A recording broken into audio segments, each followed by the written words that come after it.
están? Bienvenidos. Venezuela está otra vez ante un momento crucial. El próximo domingo, 28 de julio, hay elecciones presidenciales y se ha creado una gran expectación sobre esta convocatoria. Venezuela de nuevo ante una encrucijada y Venezuela de nuevo ante la posibilidad de superar y derrotar en las urnas por la democracia al chavismo. Hoy tenemos a un invitado de lujo, a un referente total y absoluto de lo que es el mundo de la oposición democrática al chavismo, Leopoldo López. Bienvenido. Muchísimas gracias. Un abrazo a ti y a toda tu audiencia. Gracias, Leopoldo. Gracias por haber atendido esta llamada.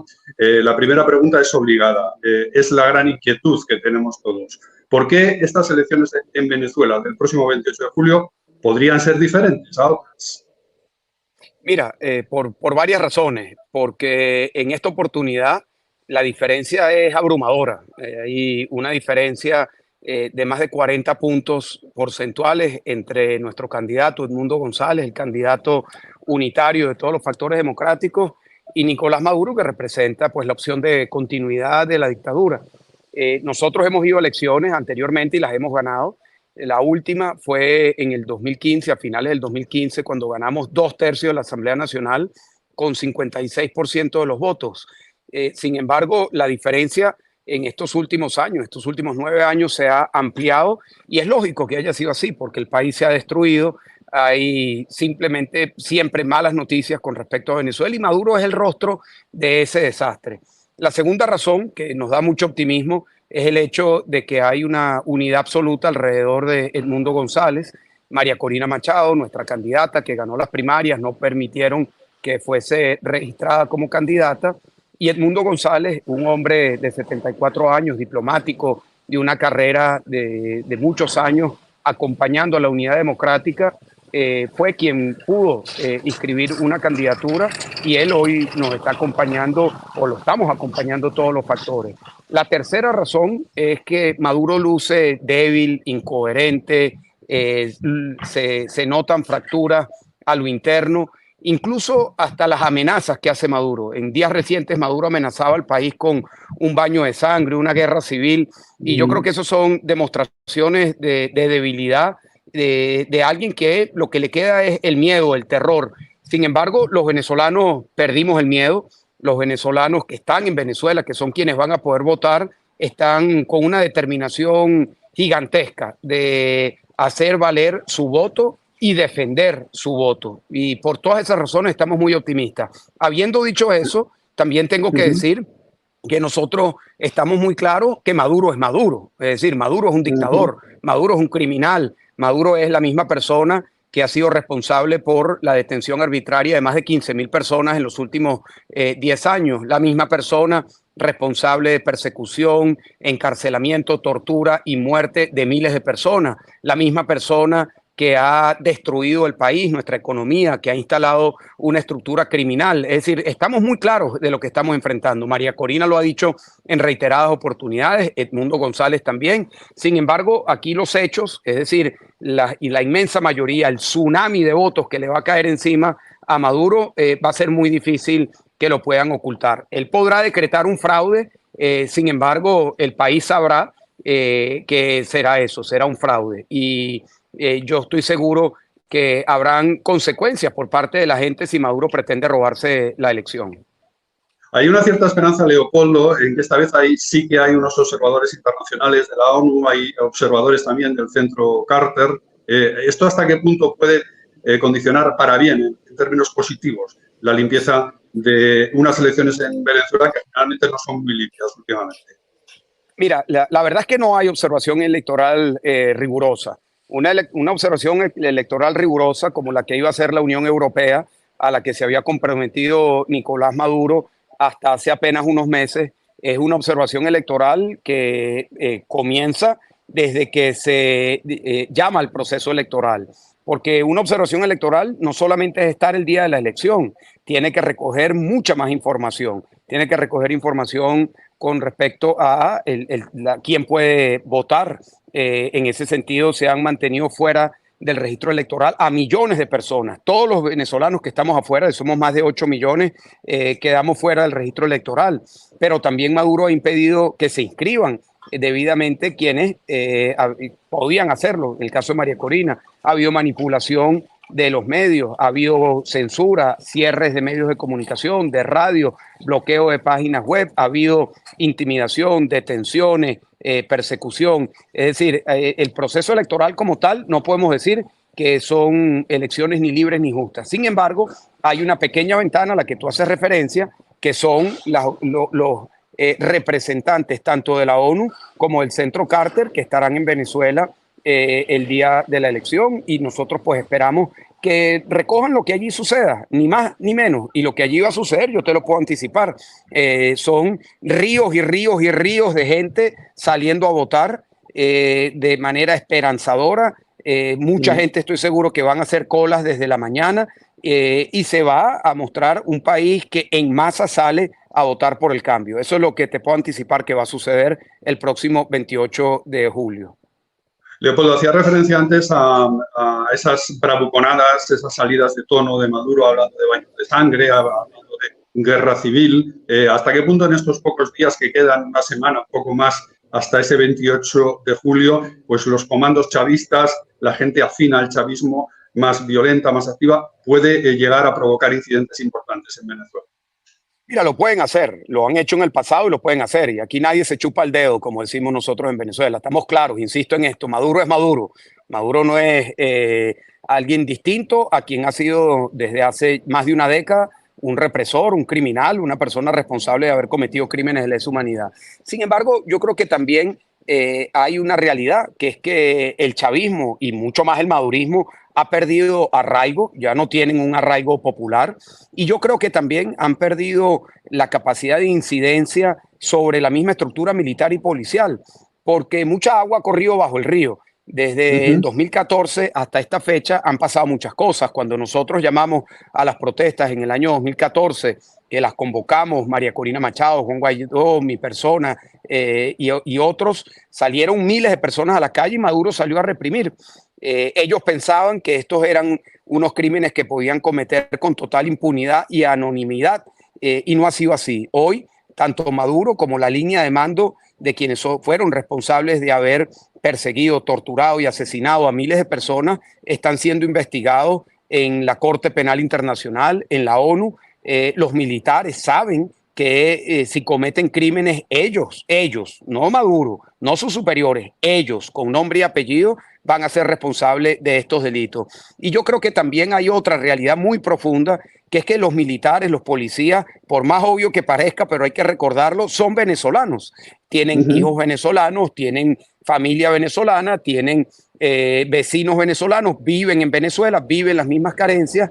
Y si bien es cierto que hay una cúpula militar muy corrupta que vive en una vida de lujo, no es la realidad de las personas que estarían llamados a salir a reprimir. Entonces yo creo que hay un escenario en la que Maduro, que sí quisiera un baño de sangre o una guerra civil, como lo ha anunciado en estos días, que él haga un llamado y se quede solo y no se acaten esas órdenes. Y yo creo que eso, que lo hemos visto en otros países, es muy probable que ocurra, y eso le abra las puertas a una transición, que será una transición en dos tiempos, porque la elección es el 28, pero la toma de posesión es el día 10 de enero. Entonces, eso abre un periodo todavía muy incierto de cómo se debería a materializar, de cómo sería esa transición desde la estructura de poder actual. Y a partir del 10 de enero, ya con Edmundo González como presidente legítimo de la República. A partir del 29 de julio, si se cumplen estos mejores pronósticos, Leopoldo, ¿qué es lo que puede pasar? ¿Va a haber una aceptación de parte del chavismo, de parte de figuras como no solamente Maduro, sino Diosdado Cabello, este tipo de figuras tan duras del régimen? ¿Va a haber una aceptación sin más de unos resultados adversos o puede haber un intento de enrocamiento del poder? Mira, puede pasar cualquier cosa, ¿no? A ver, yo creo que tenemos que partir de las certezas, ¿no? ¿Cuál es la certeza que tenemos hoy? Hoy, eso puede cambiar porque Maduro puede, siendo dictador, hasta suspender la elección, pero hoy hay unas elecciones en menos de 10 días. Hoy esas elecciones las gana Edmundo González con más de 40 puntos de diferencia. Hoy el país está movilizado para el cambio, y el país que representa a Maduro, que es minoritario, que es una fracción, está desmovilizado.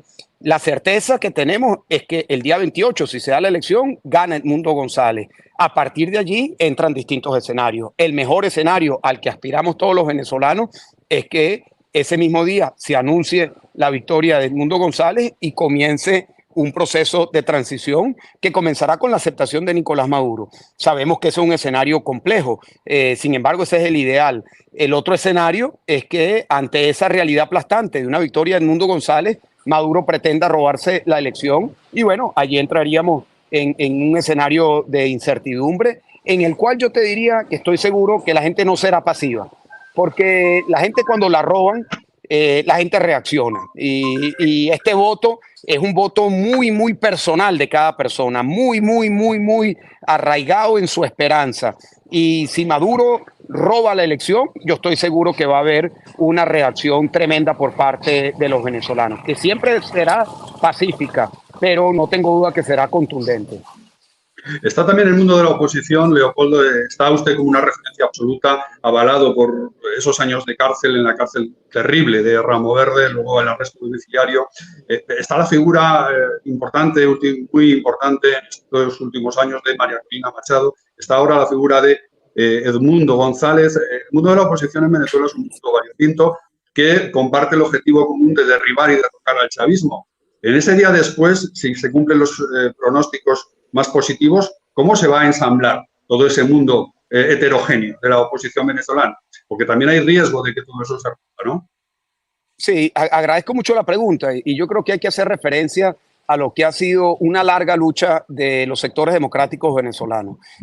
Yo durante los últimos años, desde el exilio, me he dedicado a trabajar en la construcción de una alianza de los movimientos democráticos de países autocráticos. Y te puedo decir luego de ver lo que ocurre en América Latina, en África, en Asia, en Europa del Este, primero que siempre hay divisiones por diseño de las autocracias. Y segundo, que cuando veo lo que ha sido el caso de Venezuela en comparación con otros, te puedo decir que la oposición democrática venezolana está muy por encima del promedio, porque siempre hemos estado unidos en los momentos críticos como lo estamos en estos momentos. Hay diferencias, como tú lo dices, pero siempre hemos estado unidos. Hemos decidido unirnos alrededor de candidaturas únicas. Lo hicimos en el 12, en el 13, hemos salido a protestar juntos en el 14, en el 17, fuimos juntos a ganar la asamblea en el 15, todos apoyamos el gobierno interino en el 19. Es decir, hay una historia de la oposición democrática de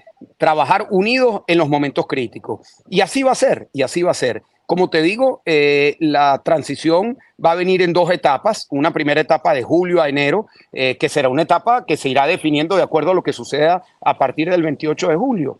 Y a partir del 10 de enero, pues entrará un nuevo gobierno que yo estoy seguro que Edmundo González, el liderazgo democrático, diseñará un equipo de trabajo que se aboque a las prioridades. Y las prioridades yo creo que son dos. La primera de ellas es darle respuesta rápida e inmediata a los venezolanos de temas que puedan ser palpables en el corto plazo, particularmente la capacidad de poder adquisitivo. Y segundo, de articular un andamiaje, una estructura que permita una transición que sea estable, que genere la posibilidad de integración de todos los factores, garantías para todos los factores y que genere estabilidad para las decisiones que se tengan que tomar. Yo creo que esas son las dos grandes prioridades que tendrá el gobierno del presidente Edmundo González. Quería hacer una última pregunta a Leopoldo, deseándole toda esa suerte para estos comicios del 28 de julio, suerte a la oposición democrática en Venezuela. Leopoldo López estuvo en la prisión de Ramo Verde desde el 2014 hasta el 2017 aproximadamente, luego tuvo un arresto domiciliario, luego recaló en la Embajada de España en Caracas, luego recaló en Madrid en el año 2020, pero su trayectoria es realmente dura, ha sufrido muchas penalidades por culpa del chavismo. ¿Qué tal se encuentra en Madrid, Leopoldo? Mira, yo en Madrid estoy con mi familia tuvo que salir al exilio antes que yo saliera de Venezuela. Mi padre fue diputado representando a España en el Parlamento Europeo Sí. y por supuesto yo quisiera estar en Venezuela, pero yo siento que España y los españoles le han dado una acogida muy calurosa a cientos de miles de venezolanos, no solo mi caso, sino cientos de miles de venezolanos que están aquí. Yo me siento profundamente agradecido con el pueblo español, con el interés que muestran los españoles sobre lo que ocurre y el destino de Venezuela. Esta entrevista es uno de tantos ejemplos de eso y siento que España y Venezuela, España y América Latina están llamados a estar cada vez más unidos. Y creo algo que es fundamental. España, y no solo el gobierno de España, sino España, los españoles, el sector privado, la sociedad civil, está llamada a tener un papel muy, pero muy activo en este momento de reconstrucción de la democracia en Venezuela y que nuestros países estén enlazados no solamente por la historia, que lo están, por el idioma, la religión, una historia común, sino que podamos enlazar en el presente y en el futuro a España con el futuro de democracia y prosperidad para todos los venezolanos. Ese es el destino que yo estoy seguro tenemos que construir juntos. Nos quedamos con ese deseo, Leopoldo, muy importante también, hacía referencia a él, la labor de su papá, de Leopoldo López Gil, en los últimos años en el Parlamento Europeo. Muchas gracias, Leopoldo, por haber atendido esta llamada de diario y mucha suerte a la oposición venezolana de cara a esas elecciones del 28 de junio. Hasta otra, Leopoldo. Muchísimas gracias a ti, a tu audiencia, a tu equipo y un mensaje muy, pero muy especial a todos mis compatriotas, hermanas y hermanos venezolanos que están viendo esta entrevista, que la están escuchando. Llénense de mucha fuerza, llénense de mucha fe. Nosotros no podemos votar porque Maduro nos los ha impedido, pero cada uno de nosotros tiene que llamar a su familia, a sus vecinos, a sus amigos para garantizar que salgan a votar. Y el que necesite un empujoncito, vamos a darle ese empujoncito para que vaya a votar el próximo 28. Mucho ánimo, mucha fuerza, mucha, pero mucha esperanza para esta gigantesca oportunidad que se nos abre a todos los venezolanos. Que Dios nos bendiga al pueblo venezolano, que nos dé ánimo y que nos dé fuerza para esta nueva etapa que estamos comenzando en apenas 10 días. Así sea. Gracias, Leopoldo. Que Dios te bendiga. Adiós. Amén. Gracias. Adiós. Bueno.